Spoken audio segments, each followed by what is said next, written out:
Para o dízimo no Novo Testamento. A palavra dízimo não é usada de forma direta nas instruções à Igreja sobre o assunto.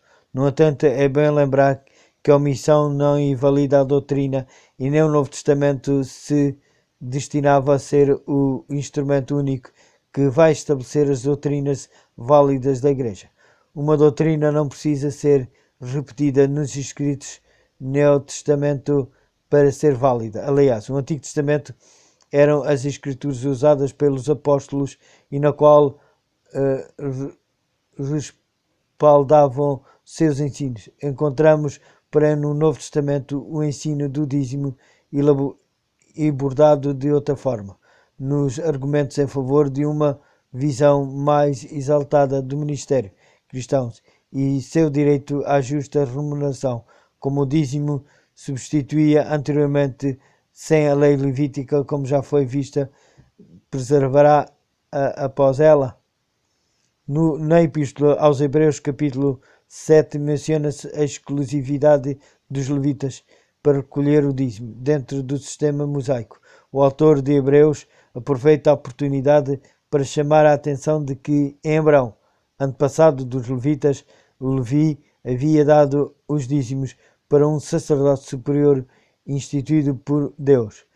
Melquisedeque é representante do sacerdócio de Cristo, sistema levítico, e é declarada a sua natureza sagrada e exclusiva para o ministério, servindo inclusive para identificar a importância do ministério não levítico de Melquisedeque, pois que esse recebeu dízimos do próprio Abraão, embora não seja o propósito direto da passagem em questão. Somos levados a pensar: se o dízimo dados a Melquisedeque não apontam para o princípio da manutenção sacerdotal que passa por Moisés, chega ao Novo Testamento e permanece até aos dias atuais, lembrando que o atual ministério é uma extensão na terra daquele que está sendo desenvolvida pelo Salvador no santuário do céu. Não é o ministério da Igreja, por meio dos que vivem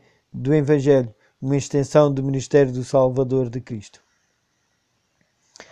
O fariseu, estrito cumpridor da lei, não esquecia de devolver seu dízimo, mesmo que fosse do endro e do cominho. Embora sua negligência da justiça, misericórdia e fé merecesse a reprovação de Jesus, o Salvador não deixou passar a oportunidade para retirar o princípio da fidelidade nos dízimos. Farei estas coisas sem omitir aquelas, ou seja, não uso o dízimo para negligenciar a misericórdia, não uso a misericórdia para negligenciar o dízimo.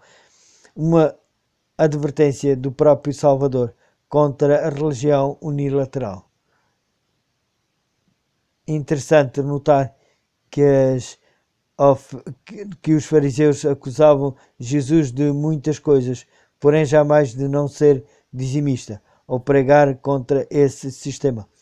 Esse aspecto se torna mais relutante quando é lembrado que o Salvador condenava a avareza dos fariseus, descritos nos evangelhos como uma elite cultural e religiosa da época. Além disso, sua disputa pelos cargos sacerdotais e as corrupções decorrentes não foram suficientes para impedir de Jesus de fazer o apelo pela lealdade do dízimo, fazer essas coisas. A defesa de Paulo para a remuneração dos ministros do Evangelho tem sua base argumentada nos textos do Antigo Testamento que se referem às entradas que mantinham os sacerdotes. 1 Coríntios capítulo 9, versículos 6 a 14. Segundo ele, havia apóstolos que não trabalhavam secularmente. Pagar ministros era uma prescrição da lei, e esta fazia pelo sistema do dízimo. O verso 14 diga-se que é uma referência direta do dízimo, pois baseia-se seu apelo para o pagamento de ministros da Igreja no direito dos sacerdotes e levitas, que tinham seu sustento garantido pelo dízimo, a principal de suas entradas. Afinal, não eram os sacerdotes e levitas os únicos que se podiam achegar ao altar e prestar o serviço sagrado no templo. Essa parte, devido aos sacerdotes, é um direito do qual já estavam fazendo isso. O mesmo sistema deve ser usado para os ministros do Evangelho. É um direito no qual Paulo abriu mão entre os coríntios, mas por causa da contestação do seu apostolado e para não dar ocasião aos falsos apóstolos, e no entanto usou desse direito aceitando o salário de outras igrejas. Esse é um direito tão natural, segundo o apóstolo, como de alguém que planta uma vinha. Além disso, pagar aos pastores é justo, especialmente aos que servem na pregação e no ensino. Deve ser feito de tal maneira que não desperte ganância. O objetivo é que o pastor pago pela igreja não se embarace com as coisas desta vida e assim sirva bem à causa de Deus. Vê-se, pois, que o mesmo antes de Moisés, o sistema de manutenção dos ministros de Deus era basicamente pelo dízimo.